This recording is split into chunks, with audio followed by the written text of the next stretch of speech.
ఓం నమో వెంకటేశాయ. అందరికీ నమస్కారం. మనం ఇప్పుడు చూస్తున్నటువంటి ఈ పురాతన ఆలయము ఎక్కడుందంటే తిరుపతి నుంచి చెన్నైకి వెళ్ళే మార్గంలో నగరి నుండి 7 కిలోమీటర్ల దూరంలో నంబాకం అనే గ్రామంలో కొలువై ఉన్నటువంటి శ్రీ వెంకటేశ్వర స్వామి ఆలయం. ఇది 600 సంవత్సరాల కంటే పురాతనమైనదిగా ఇక్కడ స్వామిగారు చెప్తుంటారన్నమాట.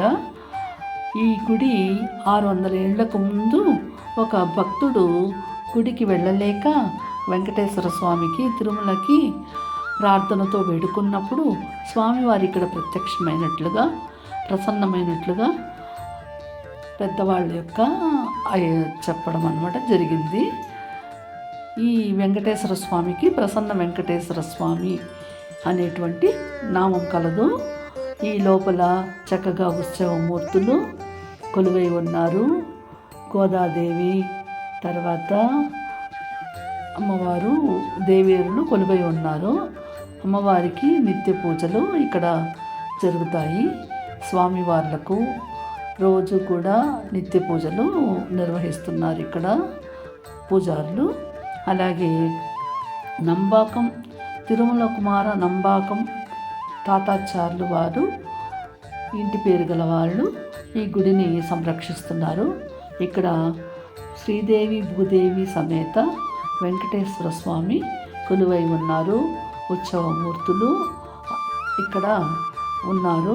అలాగే ఇక్కడ ఆళ్వార్లైనటువంటి దేశిగరు, రామానుజరు ఇద్దరి యొక్క ప్రతిమలు కూడా ఉన్నాయి. ఇక్కడ ఉత్సవమూర్తులకు ప్రతి సంవత్సరము వైశాఖ మాసంలో ఇక్కడ ఉత్సవాలు జరుగుతాయి. అలాగే తమిళ సంప్రదాయం ప్రకారంగా అక్టోబర్ నెలలో వచ్చేటువంటి పెరటాసి నెల అప్పుడు ఉత్సవాలు ఇక్కడ వైభవంగా జరుగుతాయి. ప్రతినిత్యము ఉదయము సాయంత్రము దేవేరులకు అమ్మవార్లకు ధూప నైవేద్యాలు జరుగుతాయి అన్నమాట. అలాగే స్వామివారి పక్కన మరకత్తవల్లి తాయారు అమ్మవారు కొలువై ఉంటారు ఇక్కడ. ఈ మరకత్తవల్లి తాయారు ఎంత కళగా అద్భుతంగా ఉంటారో ఆ అమ్మవారిని దర్శించుకుంటే మనకి ఎంతో శుభంగా అనిపిస్తుంది. అక్కడి నుంచి మనము అలాగే తిన్నగా బయటికి వచ్చామంటే గరుడాళ్వారు ఉంటారు.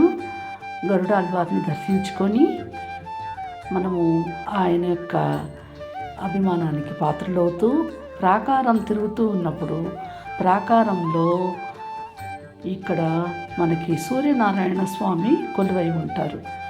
ఆయన దేవేరులతో సూర్యనారాయణ స్వామిని మనం దర్శించుకుంటే మనకి ఎన్నో జన్మల పుణ్యం లభిస్తుంది. అలాగే చూడండి, ఓం నమో సూర్యనారాయణాయ నమః. ఆయన దర్శనాన్ని దర్శించుకున్న తర్వాత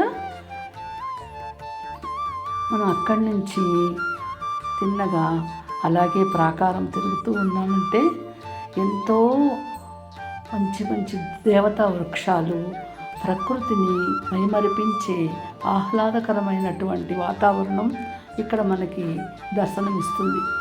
ఈ గుడికి పక్కనే గోశాల ఉంటుంది. ఇక్కడ ఆవులను బాగా సంరక్షిస్తారు. గోపూజ జరుగుతుంది ఇక్కడ ప్రతి నెల శ్రవణ మాసానికి, శ్రవణ నక్షత్రానికి. ఇక్కడ ఈ గుడికి ఈ ప్రాకారము అంత అద్భుతంగా ఉంటుంది. పక్కనే కళ్యాణ మండపం ఉంటుంది. ఈ కళ్యాణ మండపంలో ఉత్సవాలు జరుగుతాయి, పెళ్ళిళ్ళు జరుగుతాయి. ఈ చుట్టుపక్కల పల్లెల్లో నుంచి గ్రామస్తులు వాళ్ళ శక్తి కొలది ఇక్కడ వివాహం చేసుకుంటారు. ఎదురుగా పోటు కూడా ఉంటుంది. ఈ గుడిని దర్శించిన వాళ్ళకి పుణ్యం. ఓం నమో వెంకటేశాయ.